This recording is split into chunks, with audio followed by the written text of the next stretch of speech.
Voy a ser mínimamente infidente. Les voy a contar que hace un tiempo, que parece muy remoto, pero no es tan remoto, me tomaba un café con Fernán Altuve. Y claro, Fernán había estado, a quien le agradecemos su presencia esta noche. Bueno, o sea, Fernán Altuve pues, es un hombre que se mueve en muchos círculos, incluso había tenido pues, una experiencia en algún momento de asesoría jurídica con el caso de Brecht. Y en ese momento se acababa de firmar, me parece, el acuerdo con el Departamento de Justicia de Estados Unidos, y me dijo algo así, estoy parafraseando, ¿no? Se van a abrir las puertas del infierno. No sabes las consecuencias que van a...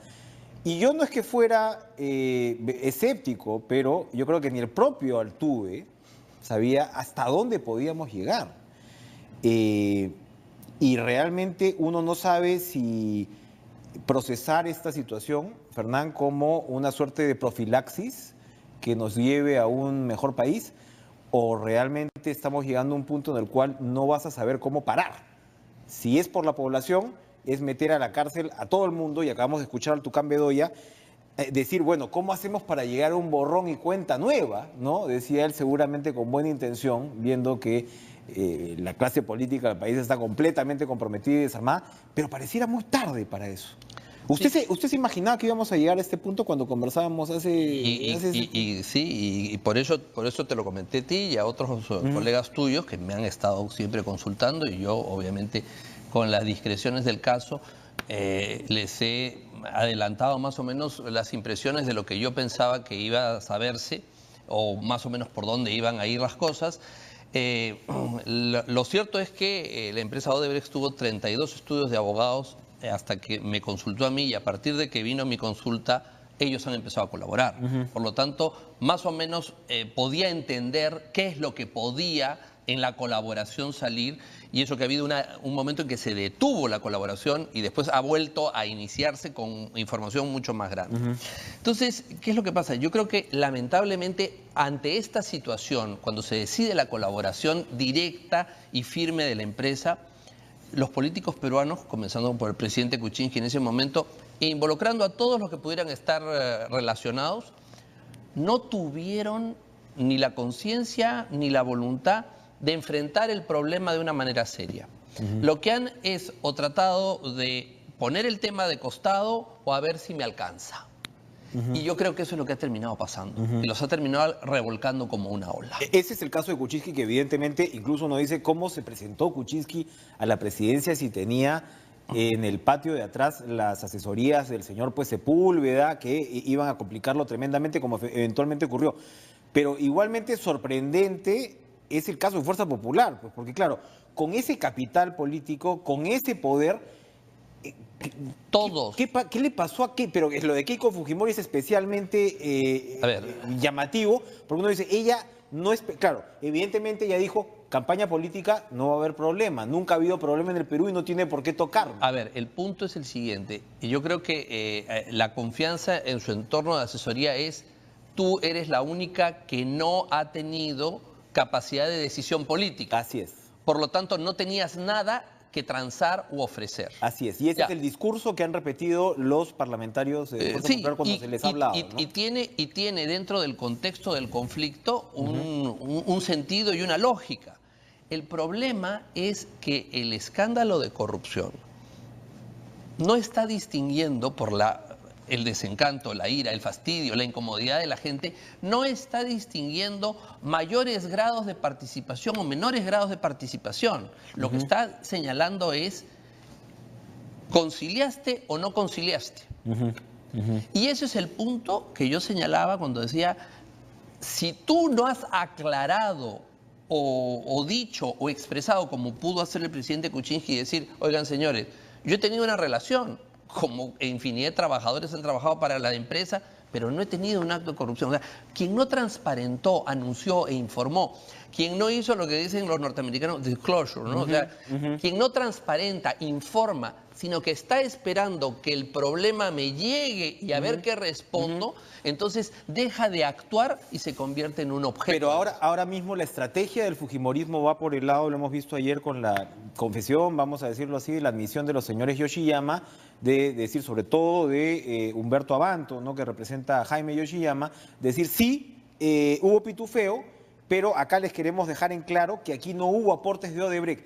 Y es muy difícil poder pretender que se crea que no hubo el aporte de Odebrecht. Yo no sé si es mucho, si es poco, si es, en fin, es $1 millón, $1.200.000, pero entonces siguen en esa línea. No, siguen en la línea de no hacer el disclosure, no decir, bueno, pues sí, se aceptó porque las campañas acá se manejaban así y aceptamos la plata. No. Es que el problema, vuelvo, es acepto cuando me atrapas.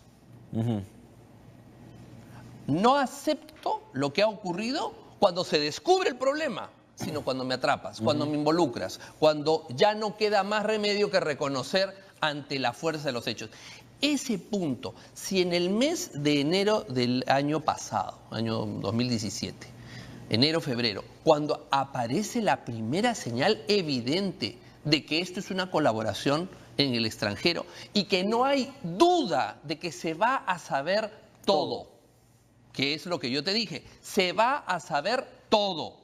Entonces, tarde o temprano, es mejor que yo agarre y diga, oiga, sí señor, yo trabajé, no he tenido participación en esto y todo lo demás, porque cuando no lo anuncias, ya la duda, solo la duda, envenena toda tu situación. No deberíamos volver, ¿no?, a, digamos, invocar a la clase política a decir la verdad. Veía, revisando, el señor Arsenio Oré, abogado, usted hablando de los 32 estudios de abogados, qué sé yo. El señor Arsenio Oré en un momento reconoce al medio en el que trabajo que él asesoró a Jorge Barata, pero bueno, él dice que no fue una asesoría, no, o sea, que fue previa a la colaboración y que el estudio que le solicita Barata es ver si los aportes a campaña eran legales o no. El doctor Oré responde que la evaluación que ellos le dijeron fue, no, son legales. Los aportes subrepticios, ¿no?, son legales. Evidentemente vemos que ahora el Poder Judicial considera otra cosa. Pero luego el señor Oré asesora a Keiko Fujimori. Entonces, ¿cómo Keiko Fujimori nos puede decir que no ha recibido plata de Odebrecht si su abogado es el que le sustentó a Jorge Barata la supuesta legalidad de los aportes de campaña? O sea, ¿en qué momento ya vas a sencillamente a decir, sí, pues ya, esto fue así? Porque claro, me dices, están esperando a que te atrapen. Bueno, ya los atraparon, pero aún así no están reconociendo el aporte de Odebrecht. ¿La justicia no podría ser de repente más benigna si se reconoce ese aporte o ya no estamos en esa situación? El problema está en que la justicia, así quisiera ser benigna, está contra la calle. O sea, el desánimo, el fastidio, la incomodidad, la ira ciudadana por este problema es inmensa. Eso no se puede ni calcular. O sea, eso realmente... Los quieren a todos presos. La gente está satisfecha cuando ve que meten a una persona presa, aun si la detención puede ser injusta. Y yo creo que hay que tener mucho cuidado con eso. Pero la gente ya no quiere oír. Y no quiere oír porque han permitido el embalse. Es decir, que lo que se pudo solucionar con una verdad, hoy día ni con 10 verdades se puede solucionar. Tú dices, llega muy tarde el borrón y cuenta nueva. Lo que pasa es que lo que la gente puede hacer es perdonarte, pero quien pide perdón. Disculparte, pero quien pide disculpas. Omitir a quien dice la verdad. Lo dije en varios programas cuando no se quería escuchar, porque hubo, y tú te acordarás, ha habido casi un año donde intereses, grandes intereses empresariales y grandes intereses políticos, lo que querían era que no se tocara el tema. Vamos a ser claros, y la culpa era de los brasileros, que habían venido desde el extranjero, esto era un tema importado, aquí todos eran santos y buenos, no se habían portado mal, y nadie quería escuchar.